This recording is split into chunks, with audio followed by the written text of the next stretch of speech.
Baik, terima kasih Bu Moderator.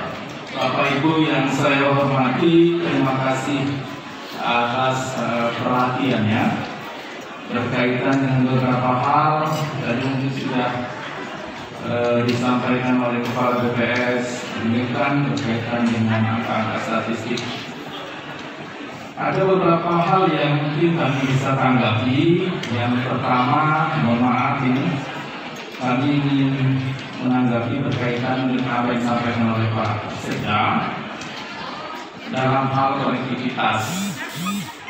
Satu yang mungkin kami sarankan adalah sinkronisasi usulan dalam LAN-Q mungkin bisa digunakan.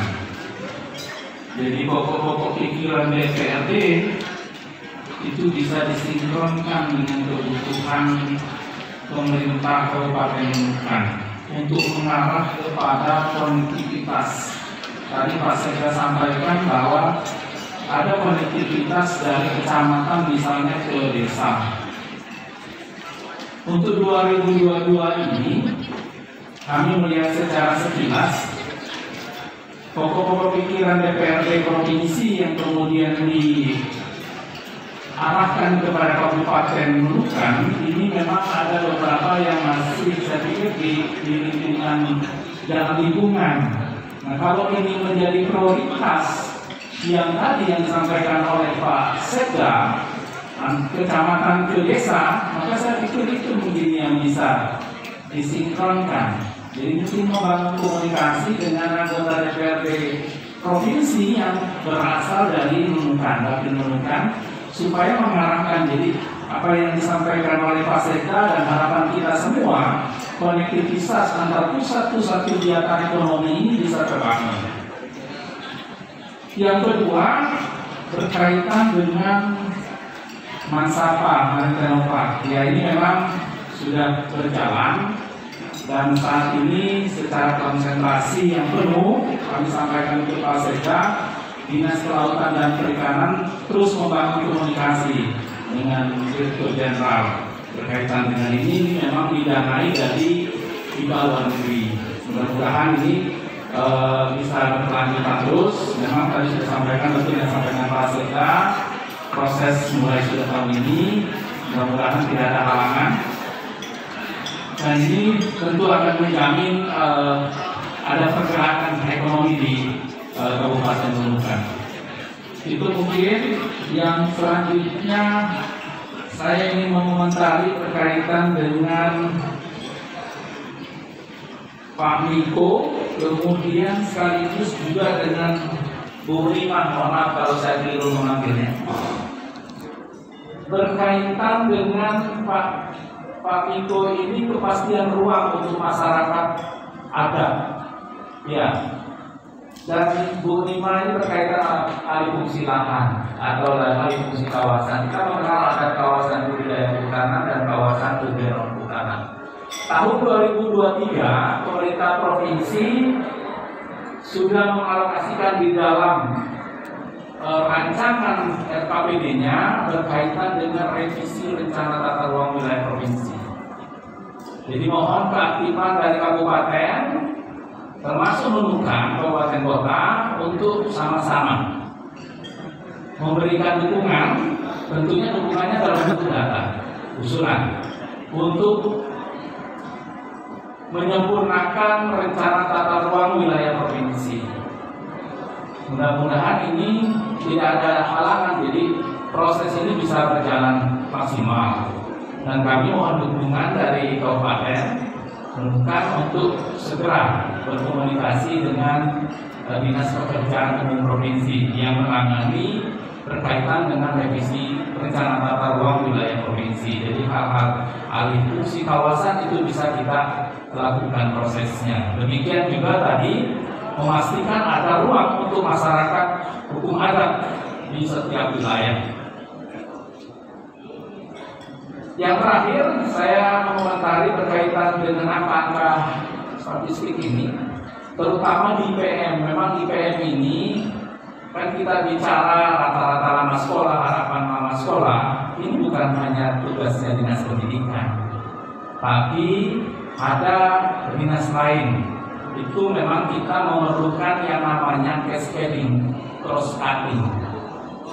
Jadi keterlibatan perangkat daerah lain yang membantu dalam dua variabel ini. Misalnya ada tadi akses, berkaitan dengan akses. Bagaimana PU mengambil atau terlibat di dalam ini. Nah ini yang saya pikir ke depan butuh kepiawaian dari rekan kami Bapeda untuk melakukan cascading cross cutting, sehingga setiap perangkat daerah ini tidak melakukan kegiatannya secara parsial, tetapi terintegrasi.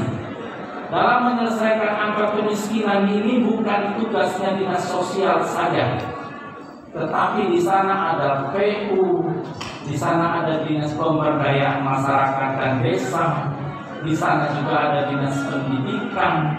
Jadi semua berkolaborasi dalam menuntaskan. Tapi membangun cascading cross cutting-nya itu memang diharapkan rekan-rekan Bapeda yang bisa memfasilitasinya, supaya tidak terjadi ego kepentingan dari setiap perangkat daerah. Karena tujuan kita sama, yaitu mensejahterakan masyarakat sesuai dengan kebutuhannya.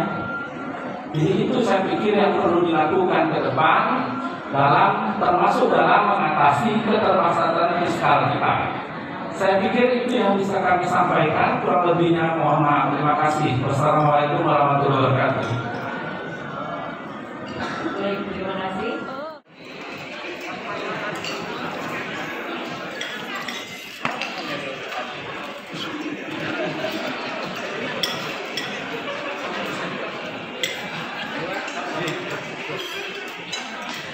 Setelah pendengaran dan sisi bersama yang saya hormati wakil dan saya hormati ketua DPRD Kabupaten Nusa dan seluruh anggota, yang saya hormati yang wakili kepala Bapeda Provinsi Kalimantan Utara, yang saya hormati Bapak Sekda, yang saya hormati kepala BPS, kepala perangkat daerah dan seluruh undangan yang saya hormati pula. Alhamdulillah seluruh rangkaian Musrenbang tahun 2022 tanggal 24 Maret 2022 dapat kita laksanakan secara baik dan lancar tentunya. Tentu Musrenbang ini memang belum tentu bisa menjawab semua kepentingan kita, karena memang kepentingan kita tidak terlalu banyak.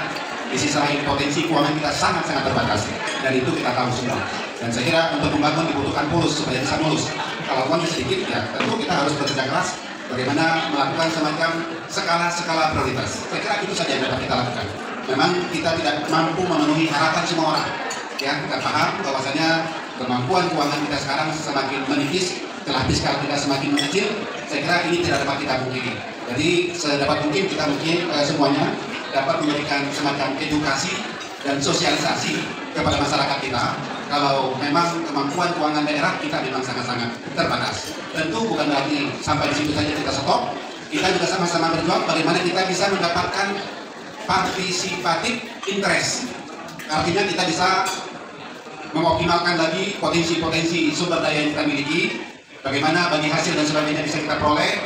Demikian juga bagaimana teman-teman di Bapeda unsur terdepan dalam rangka meningkatkan pendapatan kita, bisa lagi mengoptimalkan sumber-sumber potensi penerimaan daerah, dalam hal ini PAD, sehingga sumber pembiayaan kita tidak lagi bergantung kepada pemerintah pusat. Jadi kita sudah memiliki kemampuan keuangan kita mandiri. Saya kira itu yang menjadi tujuan kita. Dan mari kita semua mungkin taat membayar pajak, ya, sehingga keuangan kita dari hari ke hari itu tetap bisa meningkat. Saya kira itu mungkin jalan keluar yang harus kita lakukan semuanya, sehingga ke depan Nunukan bisa berkiprah lagi dalam rangka membawa Nunukan ke depan ke arah yang lebih baik. Saya kira demikian mungkin segera harapan kita, dan dengan mengucapkan alhamdulillahirobbilalamin, Musrenbang tahun 2022 saya nyatakan ditutup secara resmi. kita berkongsi yang biasa. Wassalamualaikum warahmatullahi wabarakatuh. Terima kasih. Silakan bisa kembali.